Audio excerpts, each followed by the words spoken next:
민수기는 민의 수를 기록한다는 의미로 인구조사를 말합니다.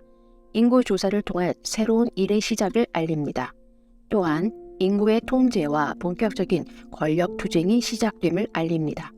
한편 히브리서 성경에서 민수기는 광야에서라고 합니다. 광야 하면 무엇이 생각나는지요? 텅 빈 곳, 비어진 곳, 예전의 나를 버리고 새로운 나로 채우는 곳, 나인 하나님으로 나를 채우는 광야에서입니다.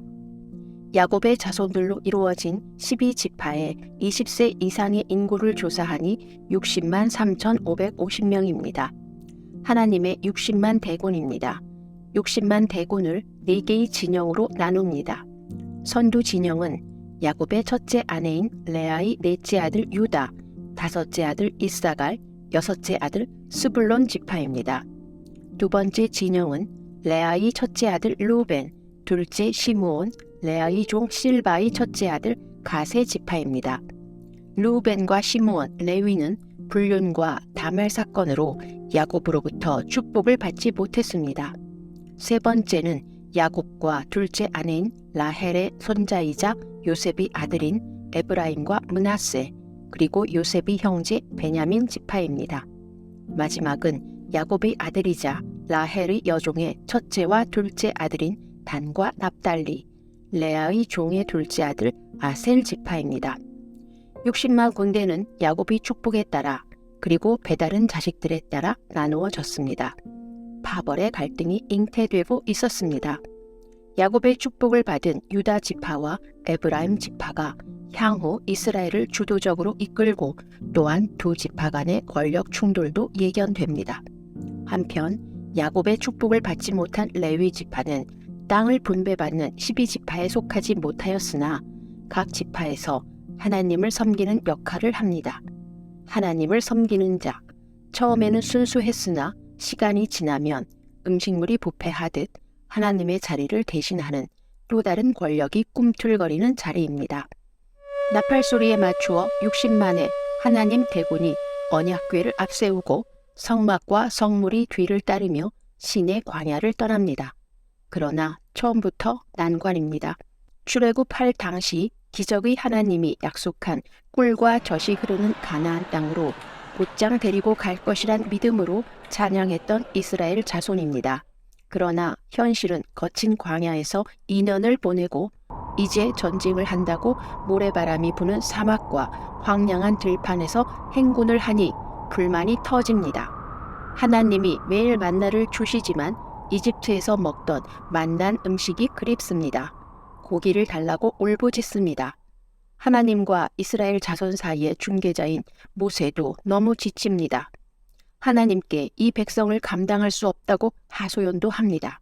그런데 부족함이 없는 하나님이 가나안이 필요할까요?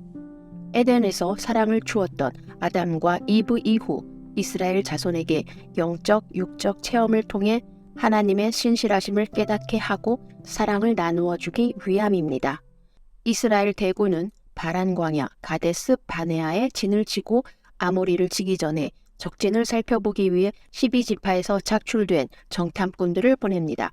40일 후 12지파의 정탐꾼들이 돌아옵니다. 10개 지파의 정탐꾼들은 말합니다. 여호와께서 우리에게 주신다는 땅은 좋다. 그러나 아모리 백성은 크고 강하며 성읍 요새는 거대하다. 거인족인 아낙 자손들도 있어 그들이 우리를 메뚜기같이 볼 것이다. 여호와께서 우리를 미워하심으로 우리를 아모리 사람들의 손에 넘겨주어 전멸시키려고 우리를 이집트 땅에서 이끌어내셨다. 일부도 아니고 10개 지파가 똑같은 소리를 합니다. 더군다나 하나님이 자신들을 희생양으로 만든다고 합니다. 10개 지파는 누구입니까? 권력으로부터 소외된 지파들이 아닌가요? 그들은 하나님을 빗대어 누구를 비판할까요? 그 소리를 들은 백성들은 소리치며 울부짖고 공포에 패닉입니다. 60만 하나님의 대군은 부합지졸입니다.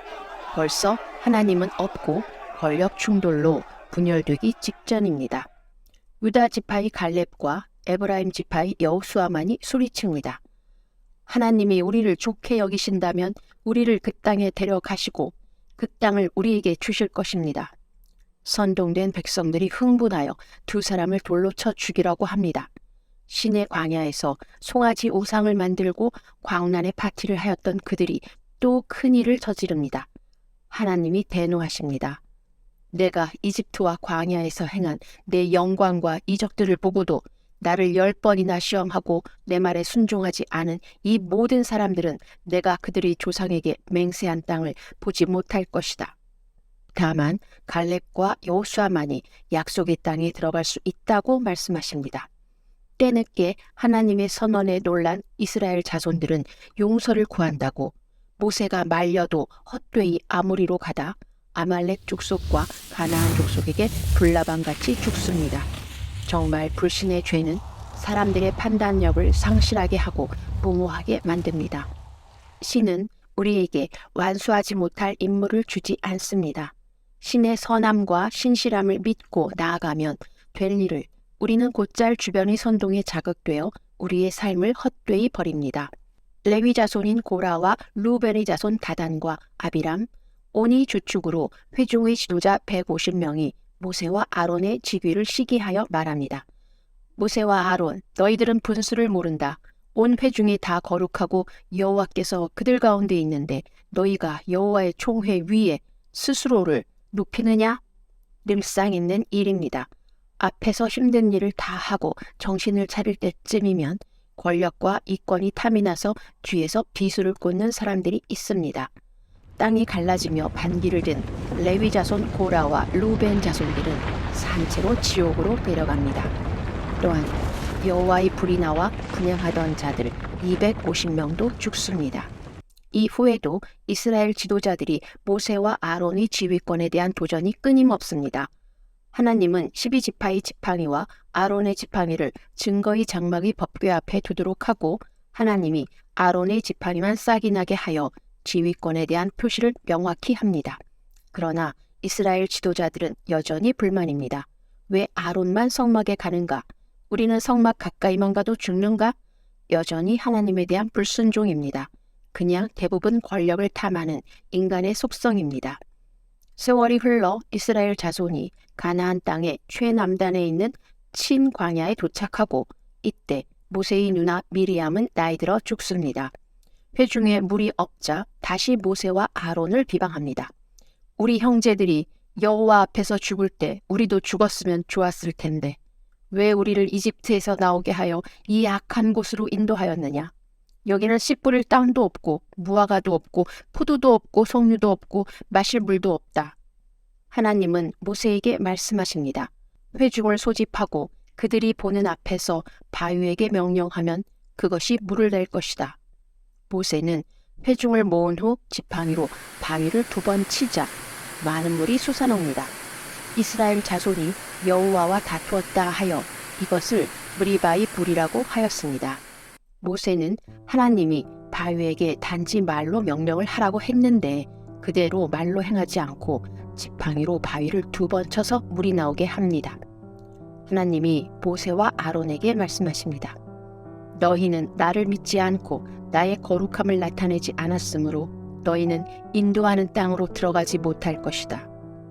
모세는 회중에 대한 분노와 함께 지팡이로 바위를 치는 행위를 함으로써 하나님에게 불순종하게 만들었습니다. 신의 말씀의 전달자인 모세는 확실히 지쳐가고 있습니다. 판단력도 약해지고 있습니다. 가나안으로 가기 위해 에돔을 지나가야 하나 에돔 왕이 거절합니다. 에돔은 야곱의 형 에서가 세운 나라입니다.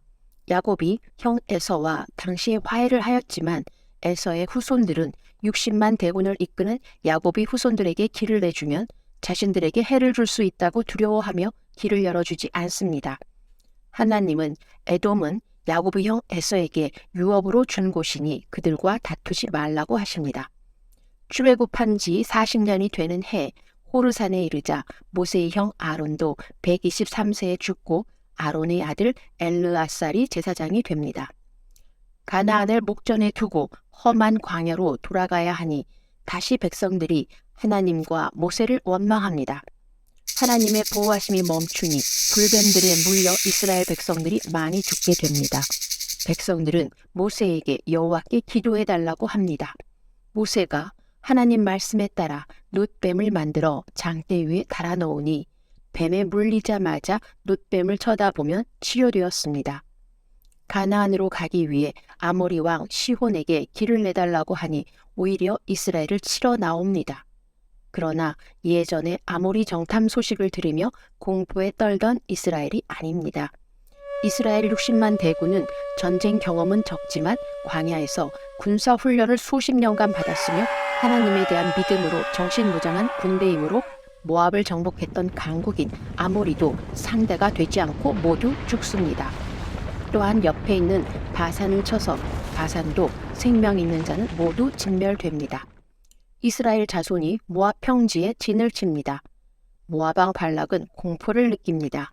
무력으로는 이기기 힘드니 브돌, 즉 당시 메소포타미아의 위대한 점술가로 알려진 발람을 초청하여 이스라엘 백성에게 저주를 내려달라고 부탁합니다. 그러나 하나님이 발람에게 오셔서 경고하십니다. 모압 왕 발락은 애가 타서 더 좋은 조건을 제시하니 발람은 모압으로 갑니다. 그런데 길을 막고 있는 천사를 나귀가 보자 가지를 못합니다. 발람이 나귀를 치니 나귀가 갑자기 말을 합니다. 제가 주인께 무엇을 잘못하였기에 저를 3번이나 때리십니까? 점술가 발람의 눈을 여시니 천사가 앞에서 지키는 것이 보입니다. 발람이 놀라 돌아가려고 하니 모압으로 가라고 합니다. 다만 하나님이 시키는 말만 하는 조건으로. 모압 왕 발락은 발람이 이스라엘 자손들에게 저주할 것이라고 기대를 하였는데 발람이 저주를 할 순간마다 하나님이 나타나니 오히려 3번이나 축복을 합니다. 하나님은 모압과 암몬은 야곱이 조카 롯의 자손에게 준 곳이니 싸우지 말라고 합니다. 단지 하나님을 모르는 모압 왕 발락만이 헛된 일을 하고 있을 뿐입니다. 점술과 발람이 하나님의 힘에 눌려 이스라엘에 저주 대신 축복을 하였지만 모압 왕 발락에게 이스라엘을 무너뜨릴 계책을 알려줍니다. 모압 근처에 주둔한 이스라엘 병사들을 모압이 딸들이 유혹하여 음행하게 하고 하나님 대신 모압 신인 바알을 섬기게 하는 것입니다. 하나님의 보호 아래 가나안으로 진군하는 이스라엘 군대의 정신적 위기입니다. 하나님은 음행한 백성의 우두머리들을 목매어 다르라고 하십니다. 대부분 광야에서 태어나고 하나님만 알고 살던 순수한 이스라엘 자손은 가나안을 정복하면서 온갖 신들과 독버섯처럼 번지는 음행과 탐욕을 볼 텐데 어떻게 될까요? 이제 요단강을 건너 가나안으로 진군하기 위해 2번째 인구조사를 합니다. 1세대 병사들은 다 죽었는데도 대략 60만 명으로 1차 때 조사와 비슷합니다. 다만 시므온 지파가 59,300명에서 22,100명으로 뚜렷하게 줄었습니다. 인구조사와 함께 여호와께서 출애굽 2세대를 이끌 지도자로 여호수아를 후계자로 삼으라고 모세에게 말합니다. 모세는 요단강을 건너기 전 하나님의 명령으로 후방에 남아있는 미디안과 일전을 치룹니다. 이스라엘은 미디안이 5 왕들과 같이 점술가 발람도 죽입니다. 모세는 비스가 산 꼭대기에서 요단강 넘어 가나안을 봅니다.